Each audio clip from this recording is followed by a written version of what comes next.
Spring practice rolling along out there at LSU. They're now a week into it. We'll be back out there tomorrow to watch them a little bit. And one of the positions that I'll probably take a look at a little bit more tomorrow, hopefully we'll get to see some 11 on 11. They were going to see a lot of that on Saturday, but the weather came. Saturday got real nasty in the middle of the day, and LSU had to go inside. The media had to bail. So not as much as you would have liked. But the running back spot is an interesting one to pay attention to, because there's your one constant. That's Caden Durham, who you feel like is going to be a really, really good player for LSU. Then you've got Kaleb Jackson, who is back. I think a lot of folks, just because of the era that we're in, not with any inside information on how Kaleb feels, but like you're looking at that and you're going, well, Kaleb Jackson didn't really get the ball very much, and a freshman kind of usurped his role there, and they're bringing in another five-star freshman. Like, he might look elsewhere. But he didn't. He wanted to stay, wanted to play here. That's great. But you got him, and you've got I think some talent there that can be tapped into if you block it properly. The way that LSU blocked last year didn't allow for running backs to get up ahead of steam.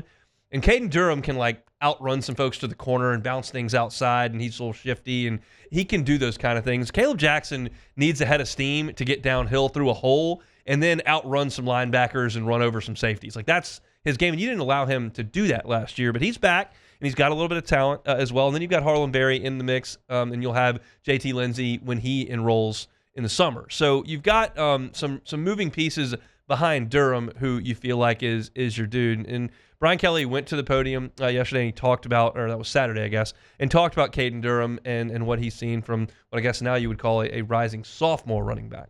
We're doing some things in the spring that are first time kind of looks for him. And so the spring for him is really about getting some looks. And you guys are out there and you can see what we're doing. And I don't want to give any things away, but those things that we're really focusing on, they're new looks for him. And he's got to get comfortable in that, because that's going to be featured within our offensive structure. The only thing I saw, and I don't think this is earth-shattering news, we were out there watching practice and watched a little bit. The quarterbacks were working with the running backs, and the running backs were in the shotgun with them, and they were working on a little play action to the running back that turned into a wheel route down the sideline, and the quarterbacks were hitting the running backs in stride on some of those. I haven't seen a ton of Caden Durham a little bit down the field in the passing game. Certainly, you saw the swing route that they threw him in the game that he took 1 billion yards. I guess that was against South Alabama. Is that right? He had the two huge plays in the first quarter of that game. And you saw him catch the ball behind the line of scrimmage and use that speed, and that's something that you're going to see a lot of. But I'd like to see him involved a little bit more catching the football. I know he's not a big target, but he's good out in space. I'd like to see a little bit more of that. So I'm excited for Caden Durham. I think he showed his speed, his quickness, his agility, a lot of things that are going to make him a really good SEC back. And I'm still just going to file it away in the back of my mind. I don't know how healthy he was last year. And he's really the only one that knows that. Maybe there's another gear that you'll see from Caden Durham moving forward into this year. Kaleb Jackson's the other guy I talked about here, and he was big last year, big dude. And you look at him, you see big, fast, strong. That's what he is. And Brian Kelly was asked on Saturday, what about Kaleb Jackson's weight as you move forward into his third year on campus? This has been more about him acclimatizing to, his weight, and he's done a great job. He struggled the last year with his size and volume, and he's been great this spring. So he's really crossed that hurdle. That surprised me to hear that a little bit, not because I didn't think that Kaleb Jackson looked like a big dude last year. Of course he did, but he is a big physical back. Brian Kelly said in a press conference last year that Kaleb Jackson hit 22 miles an hour or whatever it was at practice. So that to me was indicating that he's not a step slower. He's not struggling to carry his weight. He is moving as fast as anybody that we've got out there. So I'm not sure what to take from that, other than if they feel like they've got a playing weight that he needs to be at and he's there, that's good. I'll say this. I'm not ready to completely give up on Kaleb Jackson. I alluded to it at the beginning of this segment, but we'll revisit now that we've heard from Brian Kelly there. If you can open up some holes and get him moving downhill, I think Kaleb Jackson can be a good SEC running back. He's not going to be the shiftiest guy. He can't create his own space. He may not be an elite pass catcher. But if you can get him into a hole with his pads getting vertical, I think he can make life pretty miserable for some SEC teams, especially if it's in the third and fourth quarter and they've been chasing Caden Durham around. And you bring in a 230 running back, 220-pound running back, whatever they want him to play at. And he's got a full head of steam, and you've been chasing Caden Durham a lot. Like, LSU's been out there for 84 plays because they ball control it and they're good on third down because Nussmeier is good in the short passing game. That's an unpleasant thing to have to deal with. So I'm not calling for Kaleb Jackson to be a first-team All-SEC back next year. I'm not. I'm just saying I haven't given up on him. So I'm curious to see what they can get out of him. And Harlem Berry is somebody that's going to garner a ton of attention because of his recruitment and how high profile he was back to his sophomore year in New Orleans, how big a deal it was for LSU to get him. And then now he's an early enrollee, and you don't have a lot of numbers at running back. Like, you look out there, and you've got Caden Durham, Kaleb Jackson, Harlem Berry. Like, that's it. Like, Juwan Johnson's not with him anymore. He's with the quarterbacks. Trey Holly is not with the team right now.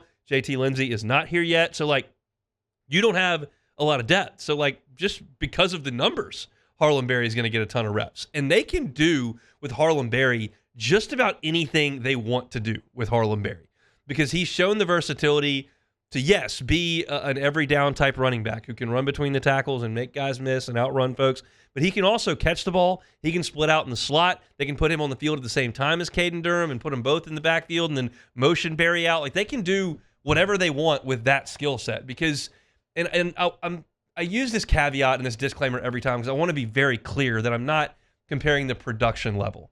This is a style of play, not the exact physical attributes. His style of play, I think, is similar to Reggie Bush.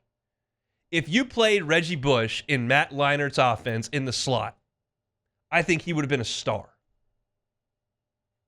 They put him back there. Like, you want to put Lindell White at running back and Reggie Bush in the slot, I think Reggie Bush would have caught 1,200 yards and 11 touchdowns worth of balls. Because he's just that fluid, that adept at making guys miss, got good hands, fast, quick, like the whole thing. I think Berry could be the same thing. Now, I'm not saying Harlem Berry's every bit as fast, every bit as big, every bit as fluid, but it's just a stylistic thing. Like Leonard Fournette's not built like that. Kaleb Jackson's not built like that. Caden Durham's not built like that. But Berry is. And so I'm curious to see kind of what they want his role in the offense to be. And Brian Kelly, back on Saturday, talked about Harlem Berry as freshman tailback.